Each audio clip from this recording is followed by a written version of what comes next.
que la hormiga es un animal que no descansa, que está constantemente trabajando, esforzándose en pro de la colonia. El único momento en que usted ve a una hormiga quieta es en el momento en que está durmiendo, descansando. De resto ellas trabajan en pro de esa colonia, de la reina y de todo lo que implica esta comunidad.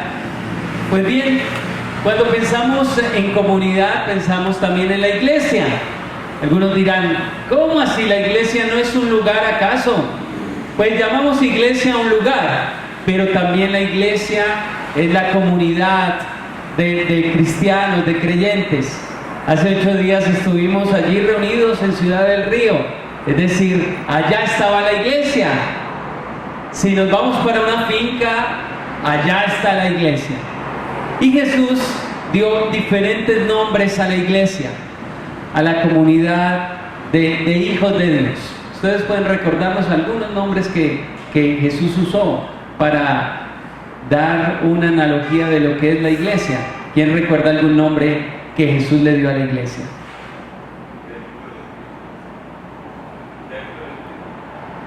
Bueno, eso es como hablando de nuestro cuerpo, somos el templo. Pero la iglesia, él dijo que era un rebaño, lo comparó con un rebaño, ¿cierto? Un rebaño. También lo comparó con una esposa. También lo comparó con un cuerpo. ¿Recuerdan? Jesús, el apóstol Pablo dice que el cuerpo de Cristo es la iglesia. Y todas estas definiciones nos muestran una característica que Dios tiene de la iglesia. Ahora, cuando a alguien le dicen, ay, vamos a la iglesia, muchas veces las personas se hacen la idea de un club donde usted va, tiene amigos, la pasa bueno, y ya. Esto es una organización, un club es una organización. Pero Jesús no se refirió a la iglesia como una organización, se refirió a la iglesia como un organismo. Entonces usted dirá, bueno, ¿y esto qué tiene que ver? Lo que Jesús quería es que identificáramos a la iglesia como una entidad donde todas las personas que están allí trabajan en pro de ese organismo. Por ejemplo, mi cuerpo, su cuerpo es un organismo. Si usted, cuando estaba en primaria o en bachillerato y enseñaban clase de ciencias naturales, nos decían que nuestro cuerpo está compuesto por diferentes órganos y que cada órgano está compuesto por diferentes células y cada célula es un ser vivo. Es decir, usted no lo nota, pero para que usted esté vivo, Dios le ha dado toda una cantidad de seres vivos dentro de usted que están trabajando 24/7. Cuando en nuestro cuerpo una de esas células o un organismo no trabaja, algo empieza a fallar y ahí es cuando tenemos que ir al médico. Por ejemplo, ¿qué pasa cuando sus pulmones fallan? No podemos respirar. Una de las razones por las que el COVID-19 afecta es porque afecta a los pulmones. No permite que un organismo que está dentro de usted trabaje como debería trabajar, que son los pulmones. Ahora, Jesús, cuando habló de la iglesia, dijo, ustedes son un cuerpo y que cada uno de nosotros es un organismo dentro de ese cuerpo. Es decir, lo primero que Jesús quería que aprendiéramos y lo que Dios quiere que aprendamos es que no debemos quedarnos quietos en el servicio a su reino. ¿Cuál es el reino de Dios? Cuando hablamos de reino, algunos piensan en el cielo, pero Jesús dijo que su reino, mientras Él vendría, sería la iglesia. ¿Por qué este es el reino de Dios? ¿Quién es el rey de la iglesia? Jesús. Jesús es el rey. Nosotros servimos en este reino, que es su iglesia. Ahora, recuerde que el apóstol Pablo en Romanos capítulo 12, versículo 5, vamos a leerlo allí en la diapositiva, nos dice lo siguiente. Entonces, nos dice, así nosotros, siendo muchos miembros, es en la siguiente, Sandra, la siguiente diapositiva está el versículo, así nosotros, siendo muchos, somos un cuerpo, ¿en quién? En Cristo. Entonces lo primero que Jesús nos enseñó cuando habló de su iglesia y lo que nos dice ahora a través del apóstol Pablo es que cada uno cuando decide amar a Dios y seguir a Dios, Dios le hace parte de la iglesia, y dentro de la iglesia la ejemplifica como un cuerpo. Cada uno de nosotros debe ser un miembro activo, es decir, debo hacer algo dentro del reino. ¿Por qué? Porque Dios no quiere que yo me quede quieto. Cuando nosotros vemos que alguien llega a la iglesia y pasa el tiempo y disfruta lo que se está haciendo en el culto y disfruta todo, pero no hace absolutamente nada, es como un órgano que en el cuerpo no hace nada. Entonces Dios quiere que yo sea parte activa dentro del cuerpo y que me pregunte, ¿qué quiere Dios que yo haga dentro de ese cuerpo que es la iglesia? ¿Para qué Dios me ha llamado? Porque muchas veces decimos, ve, la iglesia no crece, ve, la iglesia siempre los mismos. Muchas veces parte de la dificultad ocurre porque parte del cuerpo no está funcionando, parte del cuerpo no está cumpliendo la función. Dios quiere que así como todas las células de mi cuerpo están activas trabajando, Dios quiere que usted sea una parte activa dentro del cuerpo. No podemos ni debemos quedarnos quietos porque Dios nos llamó con un propósito. A veces nosotros nos gusta hacer algo, pero no servimos al cuerpo que deberíamos servir. Servimos es a nuestro ego, a nuestro yo, cuando Dios nos ha llamado a servir a su reino, a su iglesia. Yo quiero que veamos por un momento un video y en este momento lo que estaba sucediendo es que alguien se quedó sin el elemento necesario para lo que debería ser. Entonces, muchas veces no servimos a Dios porque decimos, no, yo no sé hablar, yo no conozco la Biblia, yo no sé leer. En fin, podemos tener una gran cantidad de pretextos para decir, yo no sé servir a Dios. Pues veamos este ejemplo de lo que Dios quiere y anhela para nosotros como iglesia. 2019, este equipo de remeras de Orio, Guipúzcoa, vivió una anécdota asombrosa que nos debería hacer reflexionar. A una de ellas, Sandra Piñeiro, se le rompió el apoyo de su remo en mitad de la regata. ¿Qué podía hacer? Podía tirarse al agua para quitar peso a la embarcación, no estorbar. Pero entonces la barca se desequilibraría, no podría avanzar en línea recta. Así que se colocó en su posición y comenzó a moverse del mismo modo que sus compañeras. No tenía remo en el que apoyarse, por eso le era más difícil moverse. Podía parecer una carga para sus compañeras, sin embargo, era todo lo contrario, era igual de esencial que todas las demás.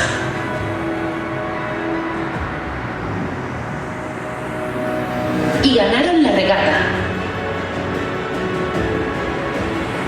Lo hicieron apoyándose las unas en las otras. Sandra colaboró como podía, aún sin remo. Lo que hice fue lo que haría cualquiera, es algo que te sale solo, declaró.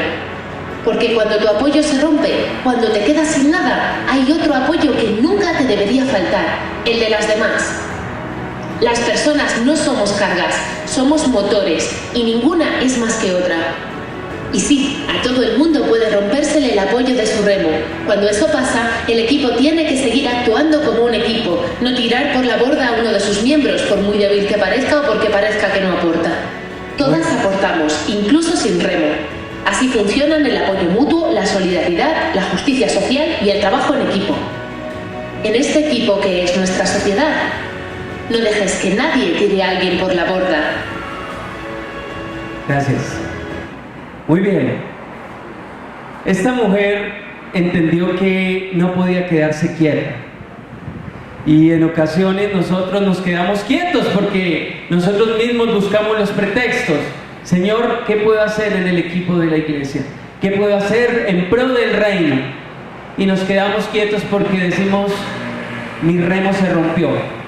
No conozco la Biblia, mi vida es un fracaso.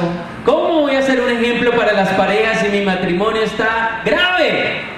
Pero aquí vemos un claro ejemplo de que cuando somos parte de un equipo, cuando somos parte de algo, no debemos quedarnos quietos. Dios quiere que yo cumpla un propósito. El mundo nos enseña que si algo no funciona, ¿qué hacemos? Lo botamos. Y en ocasiones eso hemos pensado de nosotros mismos.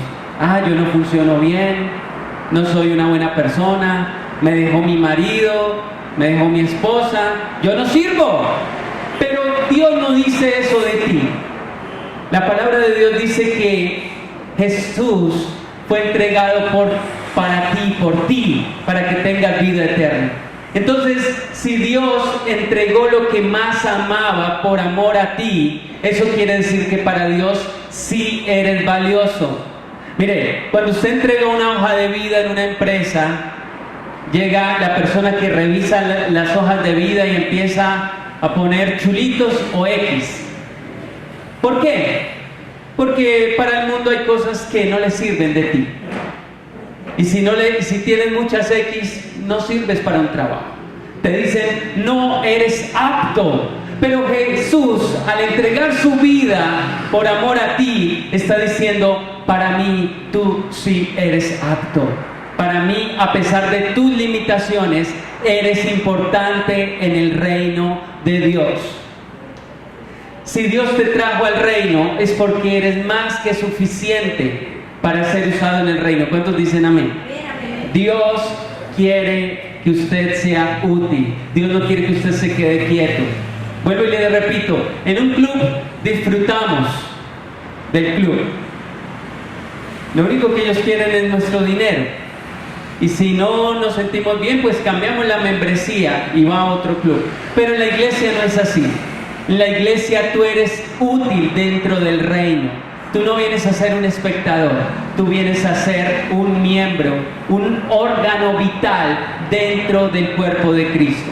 Una segunda cosa que Dios quiere, en el versículo que estamos estudiando allí, nos dice la palabra de Dios, Romanos 12:5.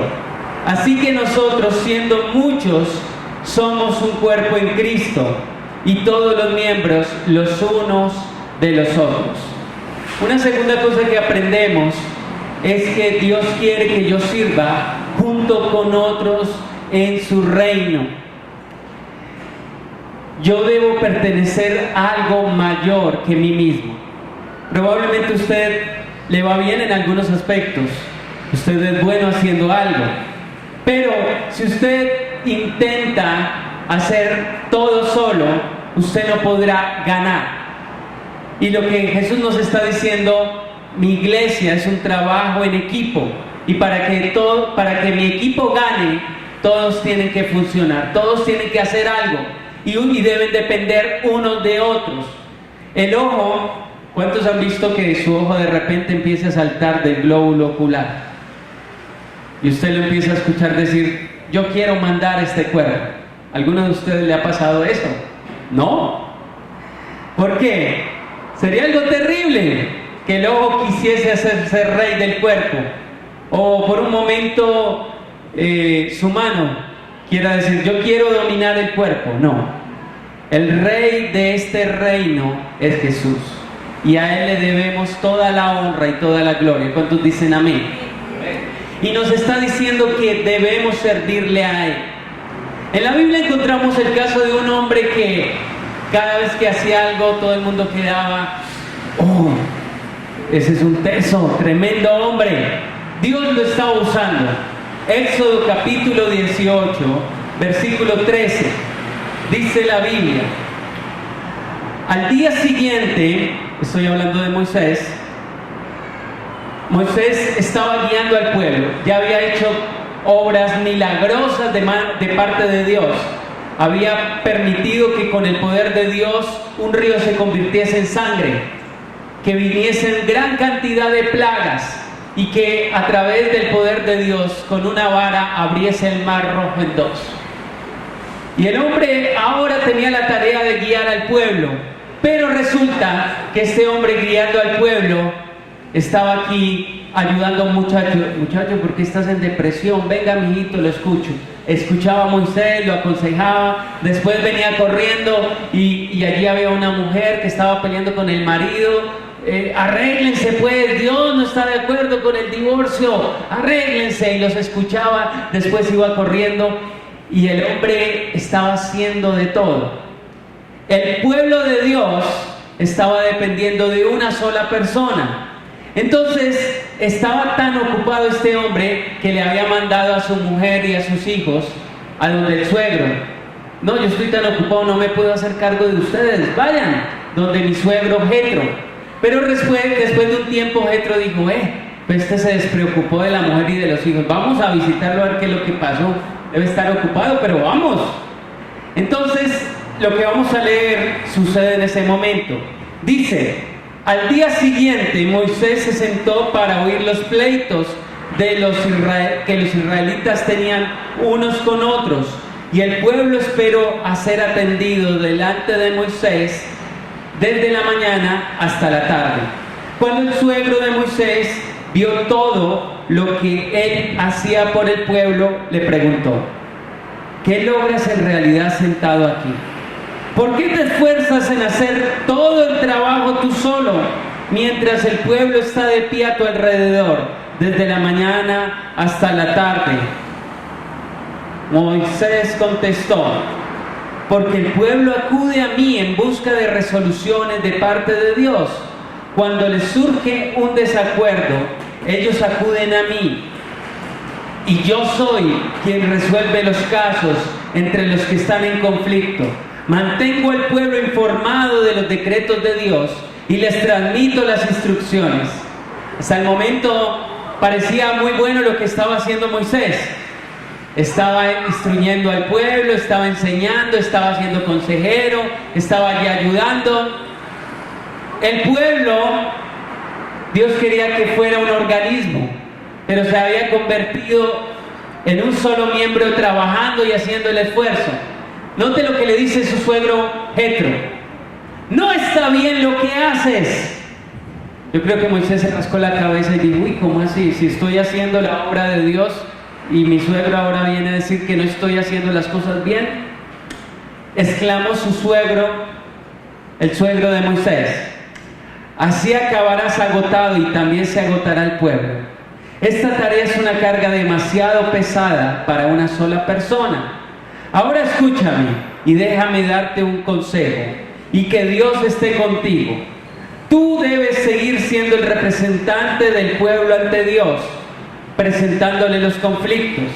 Enséñale los decretos de Dios, transmítele sus instrucciones, muéstrales cómo comportarse en la vida. En resumidas cuentas, bueno, usted busque a Dios, ore por ellos, enséñale la palabra de Dios. Pero, ahí dice, sin embargo, elige de entre todo el pueblo a algunos hombres con capacidad y honestidad, temerosos de Dios y que odien el soborno. Nombra a los jefes de grupos de 1000, de 100, de 50 y de 10 personas. Ellos tendrán que estar siempre disponibles para resolver los conflictos sencillos que surgen entre el pueblo, pero los casos más graves te los traerán a ti. Deja que los jefes juzguen los asuntos de menor importancia. Ellos te ayudarán a llevar la carga para que la tarea te resulte más fácil. Si sigues este consejo y si Dios así te lo ordena, serás capaz de soportar las presiones y la gente regresará a su casa en paz. Moisés escuchó el consejo de su suegro y siguió sus recomendaciones. Resumidas cuentas, Moisés había olvidado que Dios había creado un pueblo con un propósito. Y en ocasiones la iglesia pensamos lo mismo. Entonces la idea que tenemos de la iglesia es un es un líder allí o un pastor remando y todos disfrutando del viaje. Todos se recuestan y disfrutan, tan lindo el paisaje, pero este viaje está como lento, esto no avanza. Pues lo que estaba pasando allí era parte del propósito de Dios. Dios le dijo a Moisés, a través de Jetro: Moisés, yo quiero que mi pueblo sirva, yo necesito que todos estén activos, haga grupos, porque a través de los grupos ellos van a poder ser atendidos. El problema es que Moisés no podía hacer todo el trabajo, y en los grupos ellos podían atenderse, podían estar unos al cuidado de otros. Mire, ahorita en la mañana en el primer servicio yo hablé con una persona en un momento y le conté qué hice en la semana, algunas cosas, y esa persona me contó qué hizo en la semana y yo le aconsejé algo. Pero imagínese si lo hiciera con cada uno de los que vinieron al primer servicio y si lo hiciera en el segundo servicio. ¿Usted cree que alcanzaría a hablar con todos? No. Dios quiere que usted crezca espiritualmente, pero Dios quiere que usted no se quede quieto. Entonces, Dios quiere que nosotros hagamos grupos de crecimiento espiritual. Note algo. La Biblia nos dice en Mateo capítulo 4, en Marcos 4, ahí en la diapositiva dice Mateo, pero es Marcos 4:13, que Jesús eligió entre sus discípulos a 12 hombres. ¿A cuántos? A 12 hombres para un trabajo especial. Si usted se da cuenta en la Biblia, en Lucas 10, nos dice que había 72 discípulos, a los cuales también comisionó. Pero cuando usted lee la Biblia, usted se da cuenta que Jesús invirtió mucho tiempo en un grupo de 12, aunque tenía más de 100 discípulos. ¿Por qué? ¿Por qué no tuvo 100 apóstoles? ¿Por qué fueron solo 12? Buena pregunta. ¿Será porque tenían más capacidades? ¿Será porque eran más pilos, más inteligentes? ¿Será porque eran más capaces? ¡No! La respuesta es porque Jesús sabía que Él podía influenciar más fácil a un grupo pequeño que a un grupo grande. Entonces Él tuvo un grupo de 12, que los cuales comía, dormía, vivía con ellos. Les enseñó todo lo que necesitaba. Y si usted se da cuenta, de los 12 habían 3 a los cuales les dedicó aún más tiempo, porque tenía una misión especial con ellos. Si nosotros queremos crecer espiritualmente, debemos hacer parte de un grupo pequeño. Esa es parte de la voluntad de Dios. Dios se lo dijo a Moisés, Jesús también lo puso en práctica, pero veamos un ejemplo más. Hechos capítulo 2, versículo 46. Si usted quiere saber cuál es una iglesia que agradó al Señor, una iglesia parecida a lo que Jesús quería, fue la iglesia en el libro de Hechos, aunque también cometieron errores, no fue perfecta. Hechos capítulo 2, 46 nos decía algo que hacía la primera iglesia. Alguien que nos lea con voz fuerte este versículo. ¿Quién quiere leerlo? Adoraban juntos en el templo, cada día se reunían en casa para cenar. El Señor y compartían sus comidas con gran gozo y generosidad. La iglesia al comienzo hacía 2 cosas. Iba al templo y adoraba a Dios, pero también iba a reunirse en las casas. Ahora la pregunta es, ¿usted se reúne en la iglesia? Sí, aquí está hoy adorando al Señor. Pero ¿qué tal en la semana en una casa? ¿Se ha reunido en una casa a adorar a Dios, a aprender de Dios con otras personas? Si la respuesta es no, no nos estamos pareciendo a la iglesia del principio. la voluntad de Dios es que podamos reunirnos con otras personas también en las casas. Lo vemos en Moisés. Moisés empezó a hacer grupos pequeños. Dijo, bueno, aquí hay una persona que les va a guiar en un grupo de 10 personas. Van a reunirse allí en la tienda de campaña de allá al fondo. Jesús tenía una gran cantidad de discípulos, pero no puedo con todos. Voy a hacer grupos. Y el grupo principal van a ser estos dos. La iglesia al comienzo. Vamos a reunirnos, adoremos a Dios, cantamos en la iglesia. Pero también es necesario que la gente crezca espiritualmente. Vamos a reunirnos en casas. Entonces, si usted quiere ser alguien activo dentro del cuerpo de Cristo, Dios quiere usarlo, Dios le ha dado capacidades, debe hacer parte de un grupo pequeño. Debe pensar, hay muchas formas de crear un grupo pequeño. Usted necesita un anfitrión. Bueno, ¿quién va a prestar su casa? Se llama anfitrión. Un facilitador. ¿Quién va a leer la lección? Vamos a darle en los próximos 15 días de amor una lección que usted puede leerla con su grupo. Una enseñanza bíblica. Y un Timoteo. ¿Qué es un Timoteo? Alguien que va a aprender a ser facilitador. Solo esas 3 personas para tener un grupo pequeño.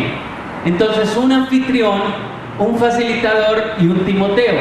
Alguien que se va a preparar para ser facilitador.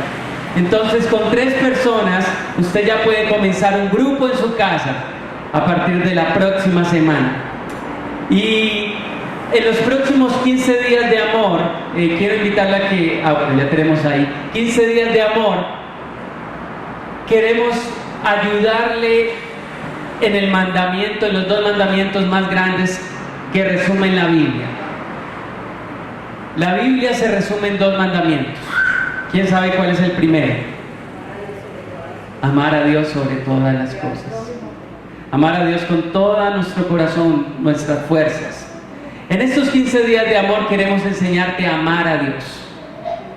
Pero el segundo mandamiento que resume toda la Biblia dice que además de amar a Dios, debemos amar a alguien más. ¿A quién?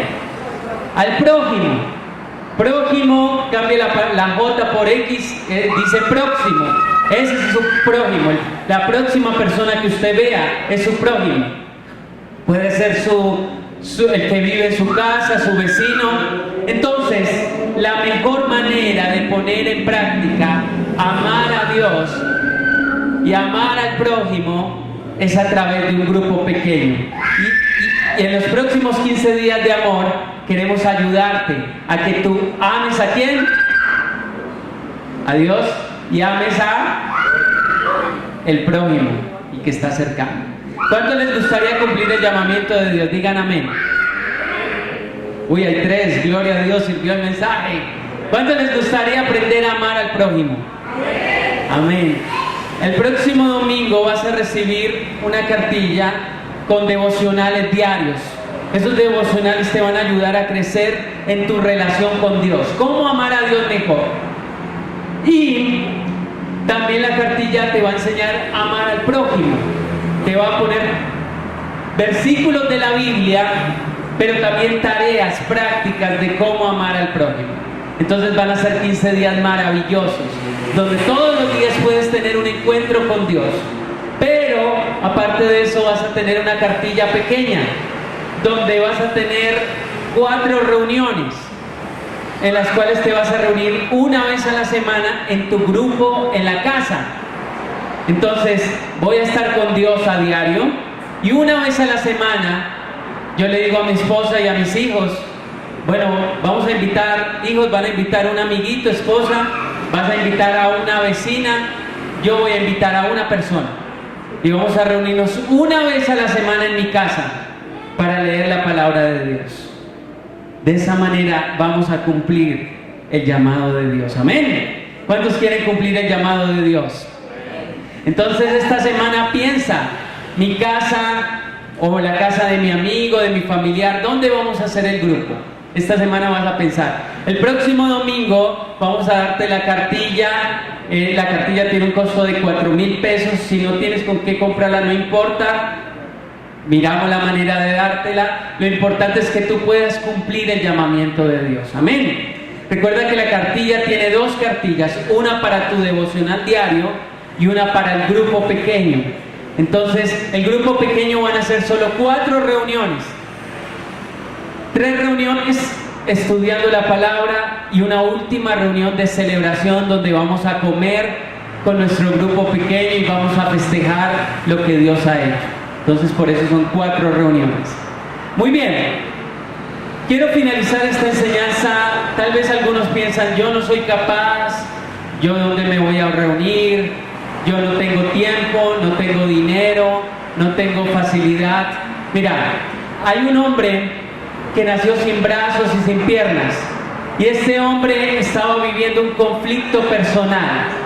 Nadie me quiere, yo no soy útil para nadie. Pero de repente él sintió a través de una predicación que él era parte de un cuerpo llamado iglesia.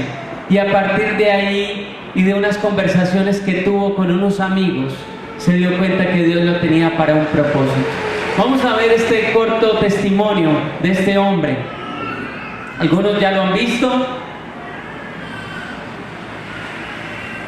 Ok, démosle play.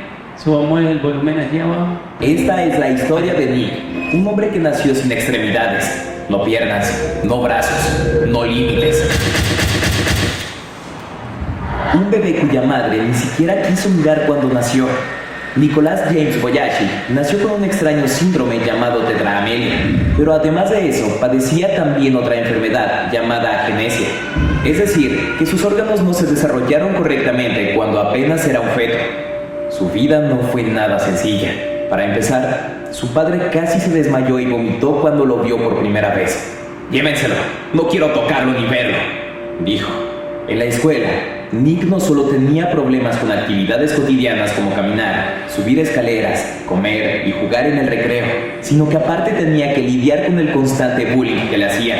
Era objeto de constantes burlas y acoso escolar por parte de sus compañeros, quienes lo humillaban y ponían crueles apodos como el fenómeno, el demonio y el monstruo, entre muchos otros. Y cuando su única preocupación debió ser solo disfrutar, jugar, reír y ser feliz, entró en una terrible depresión que lo llevó a perder las ganas de vivir y desear solo estar muerto. A los 8 años ya tenía deseos de suicidarse y a los 10 años intentó hacerlo. Buscó ahogarse en su propia bañera, ya que sentía que no valía nada y que siempre sería una carga para sus padres. Su deseo de ser aceptado por sus papás y compañeros era igual que el de cualquier niño. Muchas veces yo me burlaba de mí mismo para que los insultos dolieran menos. Nick bromeaba sobre su condición para ver si así encajaba un poco, pero aún así siempre tenía días malos, donde se ocultaba entre los arbustos o en los salones de clase para evitar que lastimaran sus sentimientos y ser objeto de burlas. Pensaba que él jamás iba a encontrar a alguien que lo amara, ya que ni siquiera tenía brazos con cuales acariciar a la chica de sus sueños, o cómo jugaría con sus hijos si no tenía piernas para hacerlo. Pero de pronto pasó lo inesperado. Al tratar de hablar con sus compañeros de clase y demostrarles que no era un alienígena como le decían, encontró el propósito de su vida, ya que un tiempo después, esas conversaciones con sus compañeros acerca de la forma con que lidiaba con el mundo se transformaron en pláticas para grupos de estudiantes y conferencias para jóvenes en las iglesias. Incluso cuando decidió convertir sus pláticas públicas en su profesión, sus padres cuestionaron su decisión, ya que pensaron que fracasaría debido a su condición. Afortunadamente, su convicción de salir adelante sirvió para inspirar y dar esperanza a quienes enfrentan terribles retos en sus vidas. Para Nick, haber nacido sin brazos y sin piernas no fue un castigo divino. Por el contrario, piensa que esa discapacidad aumentó su poder para servir al propósito de Dios. Ese gran hombre utiliza su condición para ayudar a otras personas, especialmente a los discapacitados, y así inspirarlos con sus mensajes de fe, esperanza y amor. En palabras de Nick, el carácter se forma con los retos que superes en tu vida, ya que el valor crece cuando te enfrentas a tus peores temores.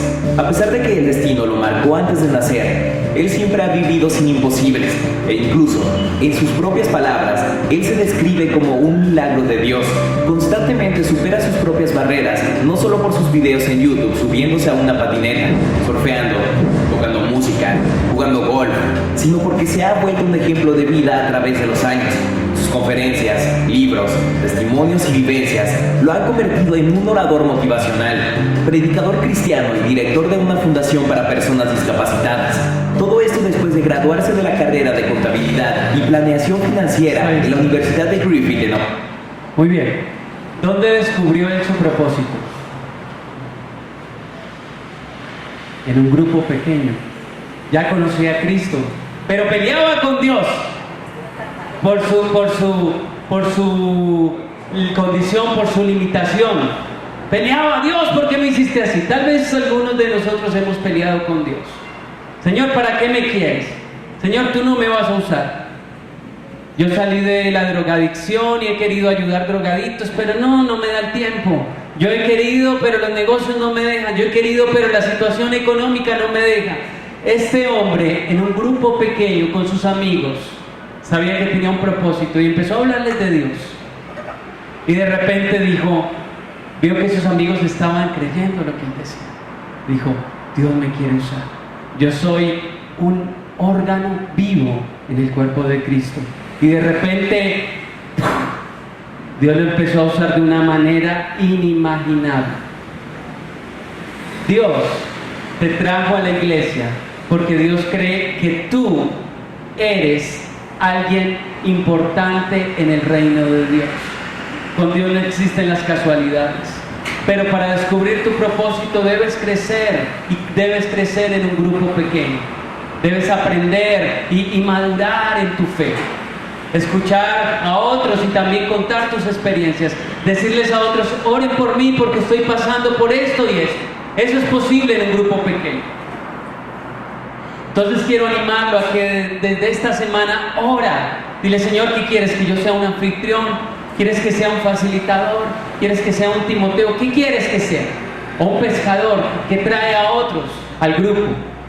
Pero Dios puede mostrarte su gran amor. Ya te lo mostró. Dios mandó a su Hijo Jesucristo para pagar por tus pecados. Jesús murió en la cruz para que no fueses al infierno, sino para que fueses al cielo. Pero mientras eso sucede, dice: tengo un plan mayor, y es que tú me sirvas y seas un miembro activo. No te quedes quieto, sirve junto a otros, porque eres un órgano de mi cuerpo y quiero que me sirvas, porque te tengo para grandes cosas inimaginables. ¿Cuántos lo creen? ¿Cuántos lo creen? Padre, perdónanos, Señor, porque tenemos un repertorio de pretextos para servir, pero ninguno, Señor, es justificable delante de ti. Padre, lo que tu Hijo, el Señor Jesucristo, hizo por nosotros es incomparable, es un amor inigualable. No tenemos palabras ni acciones con que agradecerte, pero sí tenemos un llamamiento de parte tuya para cumplir tu propósito aquí en la tierra. Permite que tu iglesia no siga siendo una iglesia espectadora, Señor. Permite que cada miembro entienda que debe moverse y debe decirle sí a ti, Señor. Ayúdanos a recordar que nos has hecho parte, miembros los unos de los otros, para poder ayudarnos mutuamente y para participar de este propósito de un grupo en nuestra casa, Señor. Quita todo temor, quita toda duda que tenga alguien de participar de un grupo. Permite que el grupo de alabanza, Señor, tenga un grupo pequeño. Permite, Señor, que el grupo de servidores también. Permite que los que son estudiantes inviten a otros estudiantes a ser parte de un grupo. Permite que los jóvenes inviten a otros jóvenes. Permite que los comerciantes puedan invitar a otros comerciantes a conocerte. Gracias, amado Dios, porque tú quieres que tu iglesia despierte y tú quieres que tu iglesia se mueva, Señor. Es en el nombre de Jesús. Si hay alguien que quiere hacer parte de esta familia espiritual, de este cuerpo y no ha entregado su vida al Señor Jesús, voy a invitarlo a que haga esta oración conmigo y levante su mano. Le diga: Padre, reconozco que soy pecador. Te pido perdón por mis pecados. Reconozco que necesito un propósito en mi vida. Acepto a Jesucristo como mi único Señor y Salvador. Permite que pueda vivir para Él y hacer parte de tu reino, que es la iglesia. Gracias, amado Dios, por darme el privilegio de conocerte. Permite que pueda ahora tomar los pasos necesarios para sellar este pacto contigo a través del arrepentimiento y del bautismo, Señor. En el nombre de Jesús. Amén. Si alguien ha hecho esta oración junto conmigo y quiere entregar su vida a Jesús, saber qué necesita para entregarse de lleno, vamos a hablar al final del servicio. Dios nos ha llamado con propósito. Amén. Dios nos ha llamado a ser útiles, jamás inútiles. Amén. Hay una frase que escuché esta semana: quien no vive para servir, no sirve para vivir. Y eso se aplica para el reino. Vamos a continuar ahora dándole al Señor